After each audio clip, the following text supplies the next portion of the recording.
কেন্দ্রীয় তদন্তকারী সংস্থাকে বলতে শুনেছেন যে লিপস অ্যান্ড বাউন্স অনেক বেআইনি লেনদেনের সঙ্গে জড়িত। লিপস অ্যান্ড বাউন্স একটা কোম্পানি। তো কোম্পানির ডাইরেক্টর হিসেবে যারা সেই বেআইনি লেনদেন করেছেন তারা তো দায়ী হবে। তো আমরা তো সবাই জানি অভিষেক ব্যানার্জি সেখানে ডাইরেক্টর ছিলেন, অভিষেক ব্যানার্জির মা ছিলেন, অভিষেক ব্যানার্জির বাবা ছিলেন এবং এই কালীঘাটের কাকুও ছিলেন।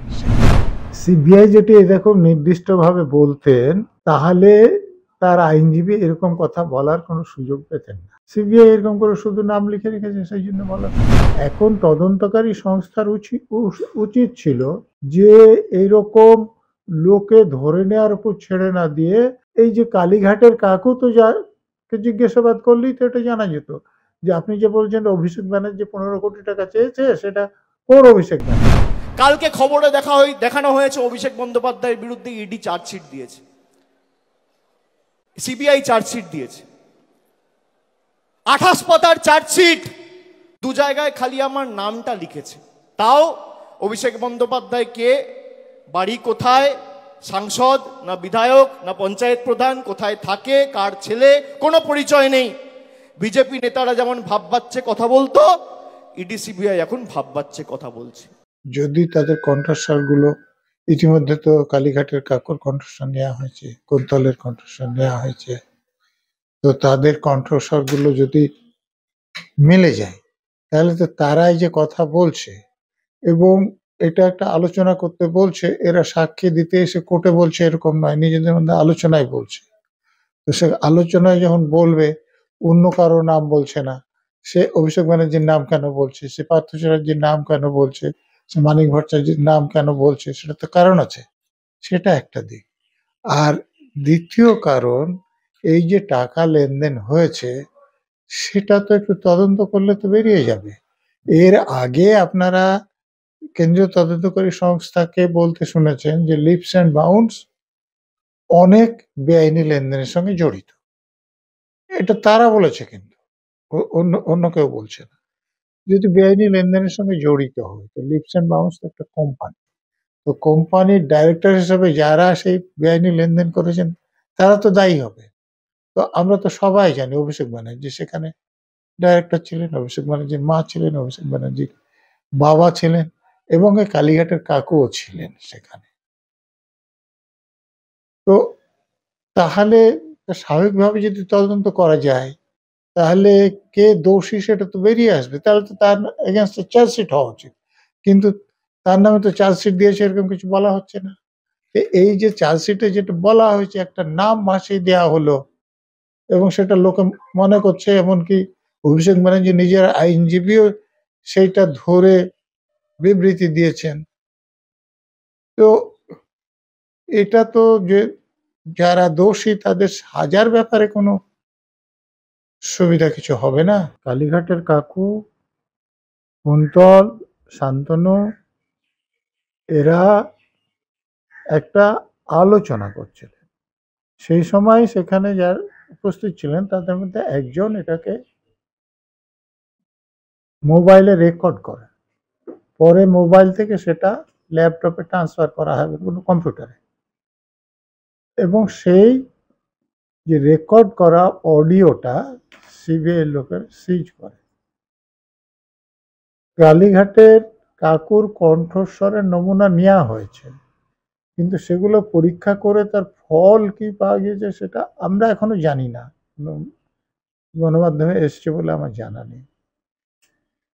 এই চার্জশিটে যেটা বলা হয়েছে বলে আপনি বলছেন, কাগজে বেরিয়েছে বা বিভিন্ন চ্যানেলেও দেখাচ্ছে, সেখানে কালীঘাটের কাকুকে বলতে শোনা যাচ্ছে যে অভিষেক ব্যানার্জি 15 কোটি টাকা চেয়েছেন। কালীঘাটের কাকু যখন বলেছেন যে ওই যাদের চাকরি দেওয়ার কথা হয়েছে তাদের কাছ থেকে তো 6.5 লাখ টাকা করে ইতিমধ্যে কালেক্ট করা হয়েছে, 8 টাকা তিনি দিতে পারবেন না। তাতে অভিষেক ব্যানার্জি বলেছেন যে তাহলে এদের নিয়োগ বন্ধ করো, এদেরকে অ্যারেস্ট করানো হবে অথবা এদেরকে দূরে কোথাও ট্রান্সফার করে দেওয়া হবে। তো এইটা যেটা বলছেন যে নিয়োগ বন্ধ করে দেবেন বা অ্যারেস্ট করবেন বা দূরে ট্রান্সফার করে দেবেন, এই করার ক্ষমতা কোন অভিষেক ব্যানার্জির আছে এখানে? তো সেখান থেকে কেউ কেউ ধারণা করছেন এবং আপনারা যেটা বলছেন যে অভিষেক ব্যানার্জির আইনজীবীও একটা বিবৃতি দিয়ে বলেছেন যে সিবিআই এটা ঠিক কাজ করেননি, এইটুকু। কিন্তু সিবিআই এই অভিষেক ব্যানার্জির পরিচয়টা নির্দিষ্ট করেনি। আমি তো বললাম এখানে আপনি আর একজন অভিষেক ব্যানার্জিকে দেখান যিনি এই নিয়োগগুলো বাতিল করতে বলতে পারেন, যিনি এদেরকে অ্যারেস্ট করিয়ে দেওয়ার ক্ষমতা রাখেন, তিনি এদেরকে অন্য দূরে বদলি করে দেওয়ার ক্ষমতা রাখেন। আর কেউ রাখেন কি? স্বাভাবিকভাবে তার আইনজীবীর মনে হয়েছে যে এটা তার মক্কেলকে নির্দেশ করা হচ্ছে, তিনি বিবৃতি দিয়েছেন। সিবিআই যেটি এরকম নির্দিষ্টভাবে বলতেন তাহলে তার আইনজীবী এরকম কথা বলার কোনো সুযোগ পেতেন না। সিবিআই এরকম করে শুধু নাম লিখে রেখেছে, সেই জন্য বলার সুযোগ পাচ্ছে।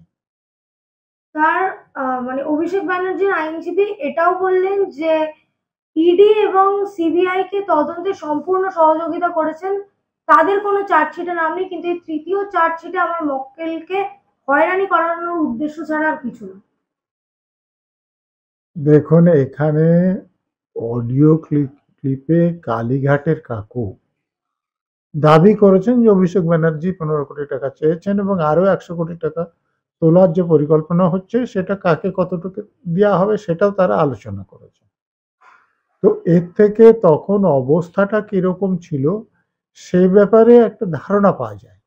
এখন তদন্তকারী সংস্থার উচিত ছিল যে এইরকম লোকে ধরে নেওয়ার উপর ছেড়ে না দিয়ে এই যে কালীঘাটের কাকু তো জিজ্ঞাসাবাদ করলেই তো এটা জানা যেত যে আপনি যে বলছেন অভিষেক ব্যানার্জি 15 কোটি টাকা চেয়েছে, সেটা কোন অভিষেক ব্যানার্জি? তো সেটা সিবিআই কেন করেনি সেটা তদন্তকারী সংস্থার লোকেরা বলতে পারবে, করা দরকার ছিল। তাহলে কি স্যার কোথাও না কোথাও কি সেই সিবিআই দুর্নীতিতে শিলমোহর দিচ্ছে? সিবিআই দুর্নীতিতে সিলমোহর দিচ্ছে কিনা আমি বলতে পারবো না, কিন্তু তারা চার্জশিটে যেটা বলেছে তাতে দুর্নীতি যে ব্যাপক হয়েছিল সেটা বোঝা যাচ্ছে এবং সেই দুর্নীতিতে কাদের কাদের নাম এসেছে এটাও বোঝা যাচ্ছে। কিন্তু স্যার এখনো অভিষেক ব্যানার্জিকে মানে কথা বলার জন্য তো ডাকা হলো না। চার্জশিট দেওয়ার আগেই তো ডাকা দরকার ছিল, এখন কেন তাকে ডাকা হয়নি এই কথাটা তদন্তকারী সংস্থার লোকেরা বলতে পারবে। আমি তো আগে বললাম এর আগে যে লিপস অ্যান্ড বাউন্সের প্রসঙ্গে তারা বলেছিলেন, তখনও এরকমই ঘটনা ঘটেছে, এখনো ঘটছে, এটা কাম্য নয়। অভিষেক ব্যানার্জি একমাত্র ব্যতিক্রম কেন? অভিষেক ব্যানার্জি ব্যতিক্রম একমাত্র কেন বলছেন? পার্থ চ্যাটার্জি কতদিন হাজতে আছেন? 2 বছরের বেশি। তো পার্থ চ্যাটার্জি যে অপরাধটা করেছেন, মমতা ব্যানার্জি তার জন্য দোষী না। সংবিধানের 164 নম্বর ধারা 2 উপধারা দেখুন, মন্ত্রিসভার দায়িত্ব যৌথ।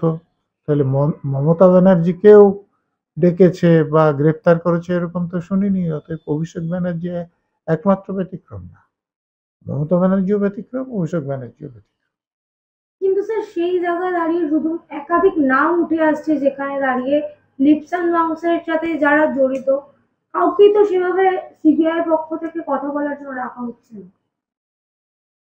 সিবিআই এর তদন্তকারীরা বলতে পারবেন যে এটা তারা কেন ডাকছেন না, তাদের বাধ্যবাধকতাটা কোথায়। অন্য লোকের পক্ষে এটা বলা সম্ভব নয়। আমি শুধু এটুকু বলতে পারি যে হ্যাঁ, এটা ডেকে পরিষ্কার করা দরকার।